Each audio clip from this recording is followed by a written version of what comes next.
जय हिंद प्यारे बच्चों, आप सभी लोग मस्त होंगे और जबरदस्त होंगे, अपनी पढ़ाई बेहतरीन तरीके से कर रहे होंगे। तो प्यारे बच्चों रुके रहिए, जाइए नहीं। आप सभी लोग एकदम बेहतरीन तरीके से अगर बायोलॉजी पढ़ना चाहते हैं तो वीडियो के अंत तक बने रहिए। आप सभी लोगों को एक ही वीडियो में जबरदस्त बायोलॉजी क्या करेंगे, सिखा करके ही भेजेंगे। जब आप लोग एक वीडियो में देख लेंगे, फिर इसके बाद अपनी तैयारी करने के लिए हर दिन वीडियो आती है और एकदम बेहतरीन तरीके से आप बायोलॉजी की तैयारी कर सकते हैं और शुरुआत से एकदम बेसिक से और अच्छे तरीके से आप लोग अपनी तैयारी पूरी कर सकते हैं। तो आज प्यारे बच्चों हैं वीडियो का जो भाग 5 है, आज है भैया वीडियो का भाग 5। आज हम लोग सीखेंगे या आपको समझाएंगे, बहुत ही महत्वपूर्ण टॉपिक है बीजांड की संरचना के बारे में। तो बीजांड की संरचना या इसे क्या कह दिया जाता है, गुरु बीजांड धानी कह दिया जाता है और इसी को क्या कह दिया जाता है, महाबीजांड धानी कह दिया जाता है। तो आइए इसको एकदम बेहतरीन ट्रिक से और एकदम आसान भाषा में आप लोग कैसे सीखेंगे, आइए बताते हैं। तो यहाँ पे बात समझिए, बीजांड की संरचना के बारे में पूछा है तो सबसे पहले इसको ग्राफ के माध्यम से समझ लेते हैं, फिर इसमें लिखने वाला जो टॉपिक है उसको कैसे आप लोगों को लिखना है ये भी आप लोगों को बताते हैं।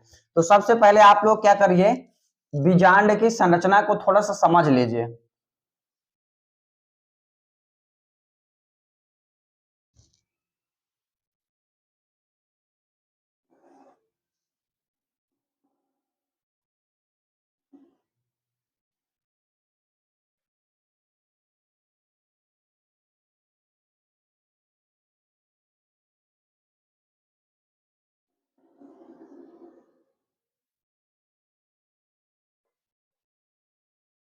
तो ये क्या है, पुष्प का मादा भाग है और इसी मादा भाग के अंदर क्या होता है, बीजांड होता है।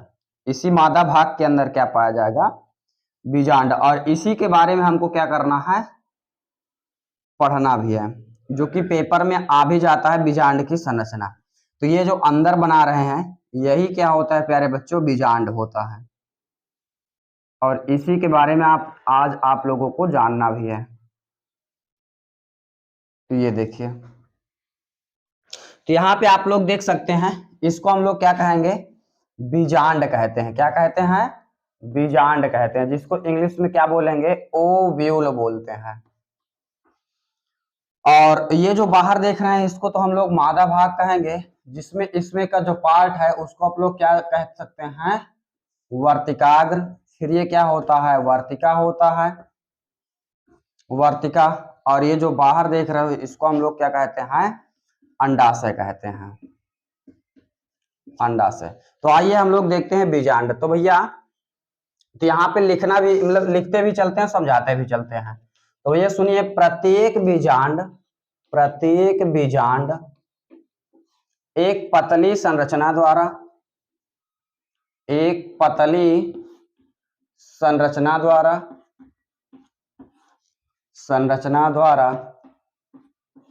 अंडाशय से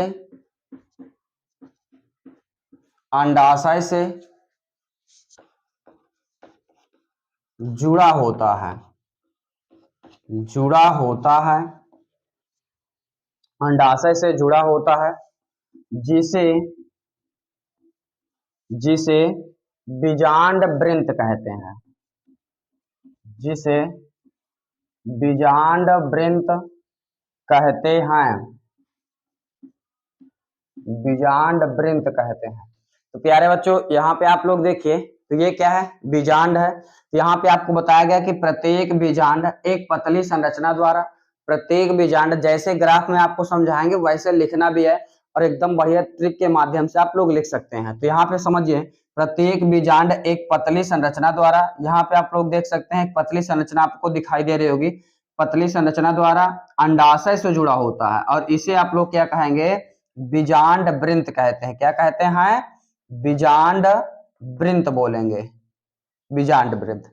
तो भैया प्रत्येक बीजांड एक पतली संरचना द्वारा अंडाशय से जुड़ा होता है, जिसे बीजांड वृंत कहते हैं। फिर आप लिखेंगे बीजांड का वह स्थान जहां यह बीजांड वृंत से जुड़ा होता है, बीजांड का वह स्थान जहां यह बीजांड वृंत से जुड़ा होता है, मतलब बीजांड वृंत से जिस स्थान पे जुड़ा होगा उस स्थान को आप लोग क्या कहेंगे, नाभिका कहते हैं। क्या कहते हैं, नाभिका बोलेंगे। क्या बोलेंगे, नाभिका बोलते हैं। तो भैया बीजांड का वह स्थान जहां यह बीजांड वृंत से जुड़ा होता है उसे नाभिका कहते हैं। फिर बीजांड जो होता है एक या दो आवरण से घिरा होता है। तो यहाँ पे जो बाहरी आवरण है इसको हम लोग क्या कहेंगे, बाह्य अध्यावरण कहते हैं। क्या बोलेंगे, बाह्य अध्यावरण। और जो आंतरिक आवरण है इसको हम लोग क्या कहते हैं, अंतः अध्यावरण बोलते हैं। क्या बोलते हैं, अंतः अध्यावरण बोलते हैं। बात समझ में आ गई। तो भैया बाहरी आवरण को क्या कहेंगे, बाह्य अध्यावरण कहेंगे, और जो आंतरिक आवरण है उसको हम लोग क्या कहेंगे, अंतः अध्यावरण कहेंगे। अधिकांश पुष्पी पौधों में द्वि अध्यावरणीय बीजांड पाया जाता है। अधिकांश पुष्पी पौधों में द्वि अध्यावरणीय बीजांड पाया जाता है, लेकिन कुछ मतलब पुष्प में क्या होता है, एक अध्यावरणीय बीजांड पाया जाता है, जैसे सूरजमुखी गेंदा में। और कुछ पुष्पों में अध्यावरणहीन बीजांड पाया जाता है, मतलब उसमें ये अध्यावरण नहीं पाए जाते हैं। तो कौन से पौधे हैं, तो चंदन और लोरेंथस है। अब यहाँ पे बात समझिए, यहाँ पे यहाँ पे बात समझिए, जहां से अध्यावरण निकलते हैं, जहां से अध्यावरण निकलते हैं उस स्थान को हम लोग क्या कहते हैं, निभाग कहते हैं। क्या कहते हैं, निभाग कहते हैं। और बीजांड के अंदर मृदुतक कोशिका का समूह होता है जिसे क्या कहते हैं, बीजांड काय कहते हैं। क्या कहते हैं, बीजांड काय कहते हैं। फिर इसके बाद यहाँ पे बीजांड काय के अग्रभाग पर अध्यावरण क्या होते हैं, अपूर्ण होते हैं। मतलब यहाँ पे अध्यावरण जुड़े नहीं होते हैं, तो जिससे एक क्या बन जाता है, छिद्र बन जाता है। इस छिद्र को हम लोग क्या कहते हैं, बीजांड द्वार कहते हैं। क्या कहते हैं, बीजांड द्वार कहते हैं। तो ये सारी बातें हैं। आइए अब इसको लिखते हैं, तब आपको समझ में और अच्छे से आ जाएगा। तो यहाँ पे पहली बात तो आप लोग जान गए हैं, प्रत्येक बीजांड एक पतली संरचना द्वारा जुड़ा होता है जिसे बीजांड वृंत कहते हैं। तो यहाँ पे देखिए भैया जुड़ा है, और इसी को आप लोग क्या कहोगे, बीजांड वृंत कहते हैं। तो यहाँ पे बात समझिए, आगे क्या लिखेंगे, बीजांड का वह स्थान, बीजांड का वह स्थान जहां जहां यह बीजांड वृंत से, जहां यह बीजांड वृंत से जुड़ा होता है, बीजांड वृंत से जुड़ा होता है, नाभिका कहलाती भैया, जुड़ा होता है, नाभिका कहलाती है, नाभिका कहलाती है। तो भैया यहाँ पे बात समझ लीजिए, तो बीजांड का वह स्थान जहां यह बीजांड वृंत से जुड़ा होता है उसे क्या कहते हैं, नाभिका कहते हैं। फिर इसके बाद आगे देखिएगा, प्रत्येक बीजांड एक या दो आवरण द्वारा, एक या दो आवरण द्वारा घिरा होता है, एक या दो आवरण द्वारा घिरा होता है। बाहरी आवरण को, ऐसे ही आपको लिखना भी है, बाहरी आवरण को बाह्य अध्यावरण, बाहरी आवरण को बाह्य अध्यावरण तथा आंतरिक आवरण को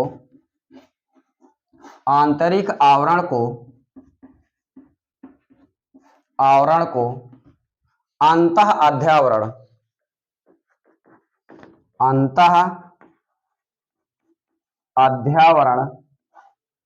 अध्यावरण कहते हैं। अधिकांश बीजांड में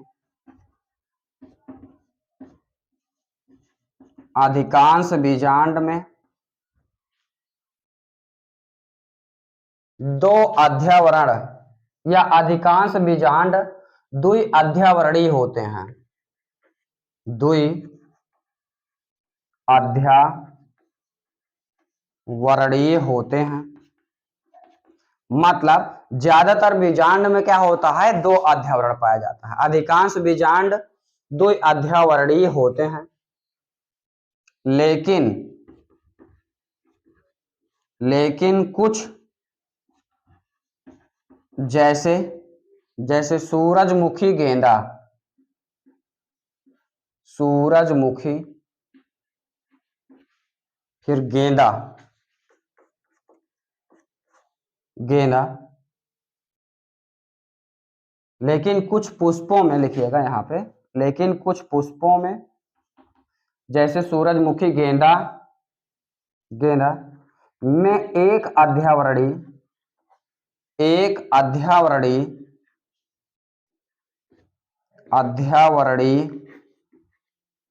बीजांड पाया जाता है। एक अध्यावरणीय बीजांड पाया जाता है। तो इसमें क्या होता है, एक अध्यावरणीय बीजांड पाया जाता है। सूरजमुखी गेंदा में एक अध्यावरणीय बीजांड पाया जाता है।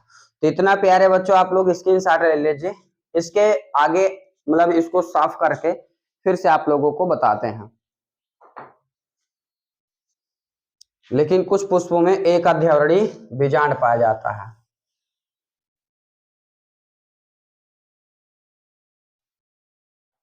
आगे लिखेंगे तथा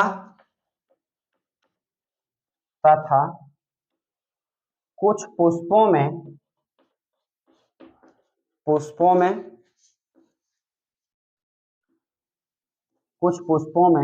अध्यावरणहीन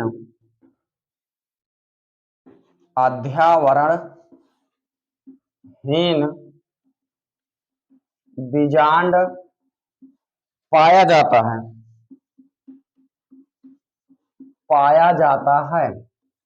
मतलब इसमें क्या होगा, ये अध्यावरण जो है ना नहीं पाए जाएंगे। तो किसमें नहीं पाए जाते हैं, तो जैसे इसमें आप लिखेंगे चंदन, लोरेंथस। इसमें क्या होता है, अध्यावरण नहीं पाया जाता, जिससे आप लोग क्या कहते हैं, अध्यावरणहीन बीजांड कहते हैं। क्या कहते हैं, अध्यावरणहीन बीजांड कहते हैं। अब यहाँ पे आगे क्या लिखेंगे, अध्यावरण जहां से निकलते हैं, अध्यावरण जहां से निकलते हैं उसे निभाग कहते हैं। तो यहाँ पे देखिए अध्यावरण यहां से निकल रहा है, तो इसको हम लोग क्या कहेंगे, निभाग कहते हैं। क्या कहते हैं, निभाग कहते हैं। अब यहाँ पे बात समझिए, अध्यावरण के बीजांड के अंदर फिर बोलेंगे,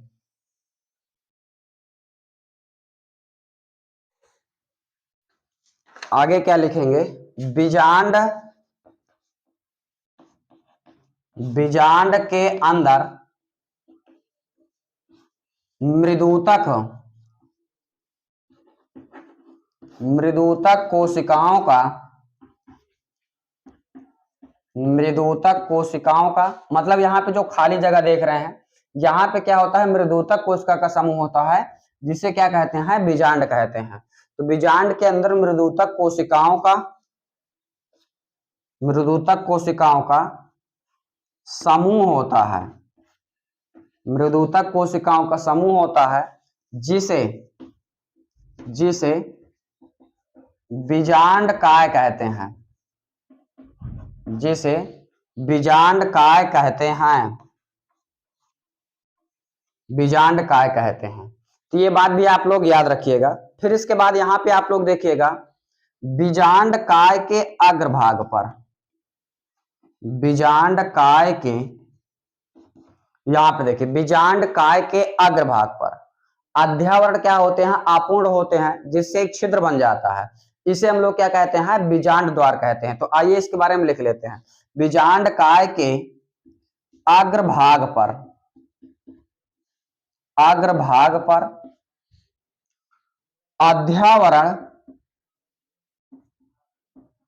अध्यावरण अपूर्ण होते हैं।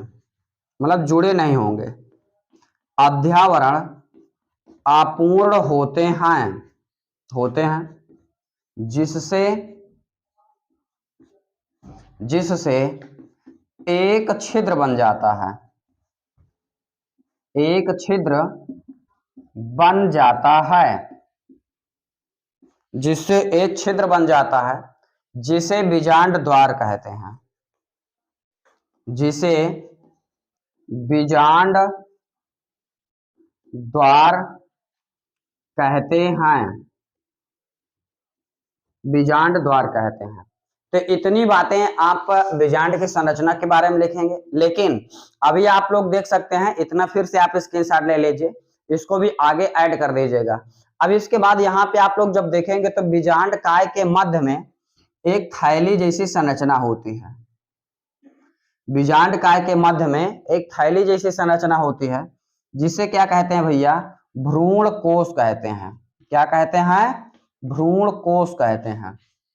भ्रूण कोश। भ्रूण कोश में 3 कोशिकाएं, मतलब 3 कोशिकाएं निभाग की ओर होती हैं, जिसे क्या कहते हैं? प्रतिमुख कोशिका कहते हैं, या प्रतिमुख कोशिकाएं कहते हैं।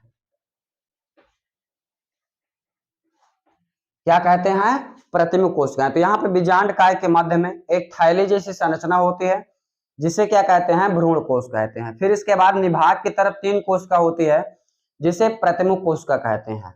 ठीक है। मध्य में 2 स्वतंत्र केंद्रक मध्य में होते हैं, जिसे क्या कहते हैं? ध्रुवीय केंद्रक कहते हैं। तो भैया 2 स्वतंत्र केंद्रक मध्य में होते हैं, जिसे क्या कहते हैं? ध्रुवीय केंद्रक कहते हैं। इसको क्या कहेंगे? ध्रुवीय केंद्रक कहते हैं। देख सकते हैं। फिर क्या है भैया? बीजांड द्वार की तरफ 3 कोशिकाएं होती हैं, एक बड़ी होती है और 2 छोटी होती हैं। तो जो बड़ी कोशिका होती है, इसको हम लोग क्या कहते हैं? अंड कोशिका कहते हैं। तो जो बड़ी कोशिका होती है, थोड़ा इसको साफ कर देते हैं। जो बड़ी कोशिका होगी,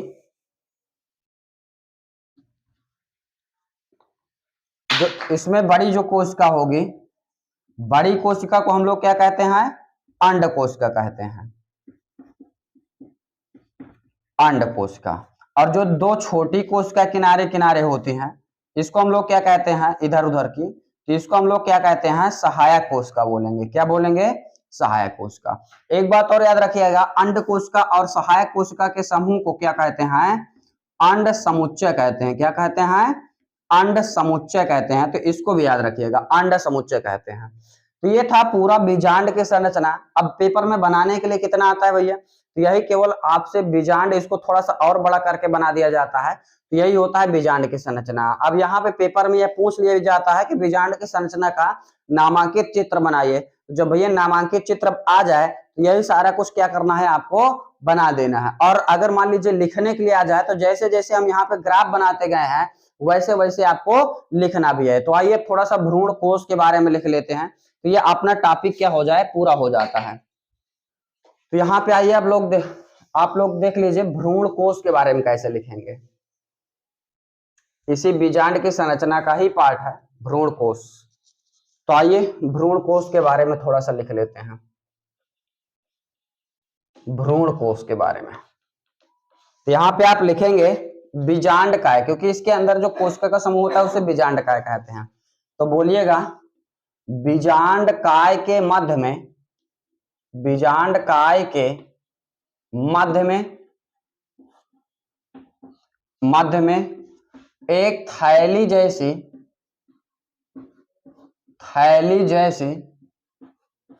संरचना होती है। थैली जैसी संरचना होती है, जिसे भ्रूण कोश कहते हैं, जिसे भ्रूण कोश कहते हैं, जिसे भ्रूण कोश कहते हैं। भ्रूण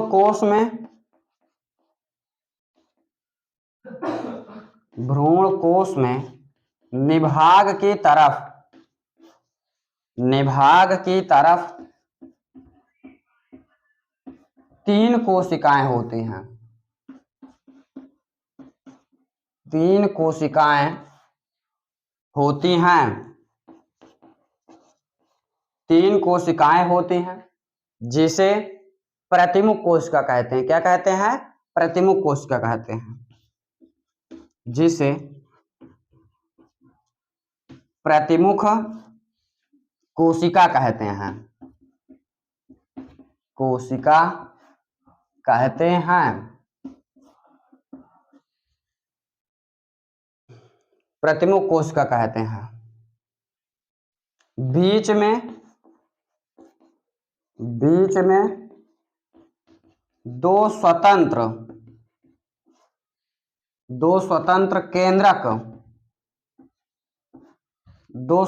केंद्रक होते हैं, जिसे ध्रुवीय केंद्रक कहते हैं। जिसे ध्रुवीय केंद्रक कहते हैं। ध्रुवीय केंद्रक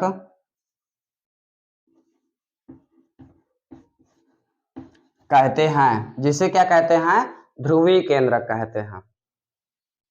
बीजांड द्वार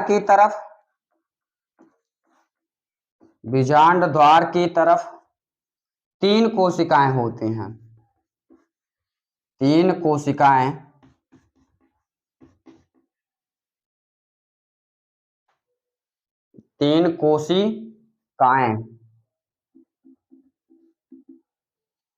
कोशिकाएं या यहाँ पे लिख सकते हैं आप लोग, बीच में न करके मध्य में लिखिएगा। मध्य में 2 स्वतंत्र केंद्र। तो भैया बीजांड द्वार की तरफ 3 कोशिकाएं होती हैं। 3 कोशिकाएं होती हैं। मध्य में अंड कोशिका। यहाँ पे आप लोग देख सकते हैं मध्य मतलब बीच की जो मतलब कोशिका होगी उसको क्या कहेंगे? अंड कोशिका। तथा इधर उधर की मतलब साइड वाली कोशिका, इधर उधर की कोशिका अंड कोशिका सहायक कोशिका कहलाती है। सहायक कोशिका कहलाती है। कोशिका कहलाती है। तो भैया जो इधर उधर की कोशिका होगी इसको आप लोग क्या कहेंगे? सहायक कोशिका कहेंगे। तो ये था किसके बारे में? बीजांड की संरचना के बारे में।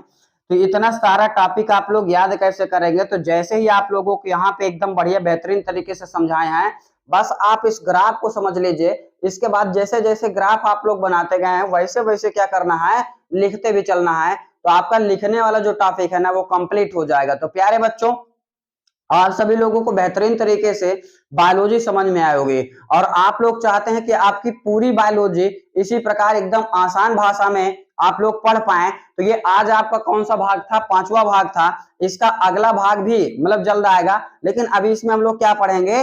अगला मतलब पार्ट पढ़ेंगे और इसके बाद अगले पार्ट पढ़ने के बाद फिर अगली वीडियो हम अगले दिन देखेंगे। तो आइए अब इसको देखते हैं अगला पार्ट इसका क्या है। प्यारे बच्चों देखते हैं अगला टॉपिक। अगला टॉपिक क्या है आपका? तो अगला टॉपिक है आज का, तो यहाँ पे आप लोग से देख सकते हैं बीजांड के प्रकार। तो यहाँ पे बीजांड के प्रकार किसके आधार पे प्रकारों में इसको बांटा गया है? तो बीजांड द्वार, निभाग और बीजांड वृंत के स्थिति के आधार पर वह उसका बीजांडासन पर झुकाव के आधार पर निम्न भागों में बांटा गया है। अब कौन कौन से भाग है? तो भैया 6 भाग है। तो यहाँ पे आप लोग देख सकते हैं पहला भाग क्या है? रिजु। ये इसको हम लोग क्या कहते हैं? आर्थोट्रोपस कहते हैं। क्या कहते हैं? रिजु या आर्थोट्रोपस कहते हैं। इसमें क्या होता है? यहाँ पे इसका ग्राफ भी देख सकते हैं। तो जो यहाँ पे बीजांड द्वार होता है, बीजांड द्वार, और इसके बाद ये जो बीजांड वृंत होता है और इसके बाद ये जो निभाग होता है, ये तीनों क्या होते हैं? एक सीधी रेखा में होते हैं। इसका नाम भी आप लोग लिख लीजिएगा। इसको हम लोग क्या कहते हैं? बीजांड वृंत कहते हैं और इसको हम लोग क्या कहते हैं? निभाग कहते हैं। और यहाँ पे जो होता है वो क्या होता है भैया? बीजांड द्वार होता है। ये तीनों सीधी रेखा में होते हैं। ये तीनों सीधी रेखा में होते हैं। इसे प्रायः क्या कहते हैं हम लोग? सीधा बीजांड कहते हैं। इसे क्या कहते हैं? सीधा बीजांड कहते हैं। और यहाँ पे आप लोग देख सकते हैं इस प्रकार का बीजांड किसमें पाया जाएगा? ये सभी अनावृत बीजी पौधों में पाया जाता है। और किसमें पाया जाता है? पान में पाया जाता है और काली मिर्च में पाया जाता है। तो इसका ग्राफ भी आप लोग देख सकते हैं और लिख भी सकते हैं। अब आइए दूसरा बीजांड देखते हैं, जिसे क्या कहते हैं? प्रतीप कहते हैं। ये इसको हम लोग इंग्लिश में क्या कहते हैं? एनाट्रोपस कहते हैं। तो यहाँ पे जो भैया प्रतीप वाला बीजांड होता है, यहाँ पे आप लोग देख सकते हैं, तो जो प्रतीप बीजांड होता है ना, इसमें जो निभाग होता है, निभाग होता है, और इसके बाद जो बीजांड द्वार होता है, ये दोनों एक सीधी रेखा में क्या होते हैं? स्थित होते हैं। ये दोनों एक सीधी रेखा में स्थित होते हैं। तो इस प्रकार का बीजांड प्रायः उल्टा बीजांड कहलाता है। क्या कहलाता है? उल्टा बीजांड कहलाता है। और यह बीजांड किस में पाया जाता है? तो ये टमाटर में पाया जाता है, गुड़हल में पाया जाता है, और मटर में पाया जाता है, और चना में और सेम में पाया जाता है। तो इस प्रकार का बीजांड क्या कहलाता है? प्रतीप बीजांड कहलाता है। तो इसे भी आप लोग देख सकते हैं। फिर इसके बाद भैया क्या है? अर्ध प्रतीप। अर्ध प्रतीप को हम लोग क्या कहते हैं? हेमियोट्रोपस कहते हैं। हेमियोट्रोपस कैसा होता है? तो भैया जो यहाँ पे बात समझ लीजिए, जो बीजांड द्वार होता है, इसका ग्राफ देख लीजिए अर्ध प्रतीप का। यहाँ पे जो बीजांड द्वार होता है और निभाग होता है, एक सीधी रेखा में स्थित होते हैं। तो भैया बीजांड द्वार और निभाग, बीजांड द्वार और निभाग एक सीधी रेखा में स्थित होते हैं। और जो ये बीजांड होता है ना, बीजांड वृंत से क्या करता है? मतलब एक 90 डिग्री का कोण बनाता है। क्या बनाता है? 90 डिग्री का कोण बनाता है, जिसे हम लोग क्या कहते हैं भैया? अर्ध प्रतीप कहते हैं। तो भैया इस प्रकार इसमें लिखना कैसे? इसमें लिखिएगा, इस प्रकार के बीजांड में बीजांड द्वार व निभाग एक सीधी रेखा में होते हैं, तथा बीजांड वृंत से ये समकोण पर स्थित होता है। बीजांड वृंत से समकोण पर स्थित होता है, जिसे हम लोग क्या कहते हैं? अर्ध प्रतीप कहते हैं। फिर इसके बाद एक और देख लीजिए, वक्र, जिसको हम लोग क्या कहते हैं? कंपाइलोट्रोपस कहते हैं।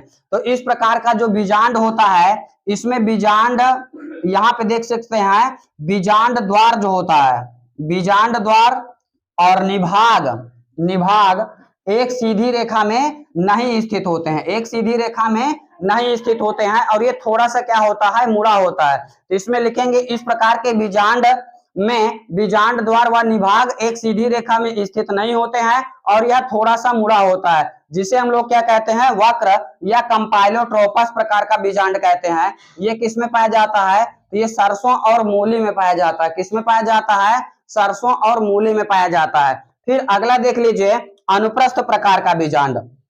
तो इस प्रकार किसमें लिखना कैसे है? इस प्रकार के बीजांड में बीजांड के साथ साथ इसका भ्रूण कोष भी, मतलब इसका भ्रूण कोष भी मुड़कर घोड़े के नाल जैसी संरचना बनाता है। देख सकते हैं, घोड़े के नाल जैसी संरचना बनाता है।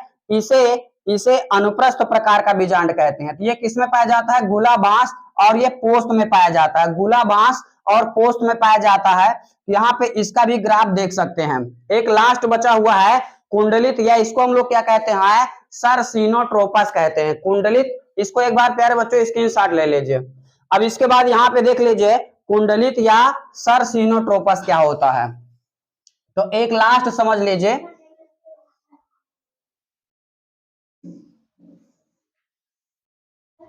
अब यहाँ पे बात समझ लिए। तो कुंडलित वाला जो होता है ना, इस प्रकार के बीजांड में इस प्रकार के बीजांड में बीजांड वृंत अत्यधिक लंबा होकर, बीजांड को क्या कर लेता है?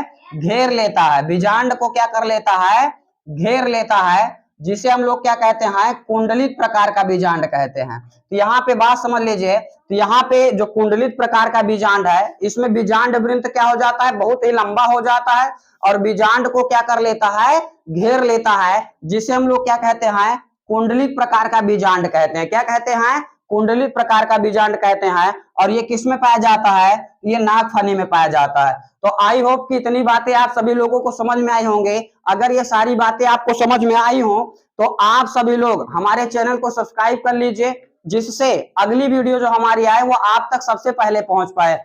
और आप अपने दोस्तों के पास भी शेयर कर लीजिए, तो वो लोग भी अपनी पढ़ाई एकदम बेहतरीन तरीके से कर सकते हैं। तो प्यारे बच्चों, आप सभी लोग हमारे साथ बने रहिए, एकदम आसान और सरल भाषा में बायोलॉजी सीखने के लिए।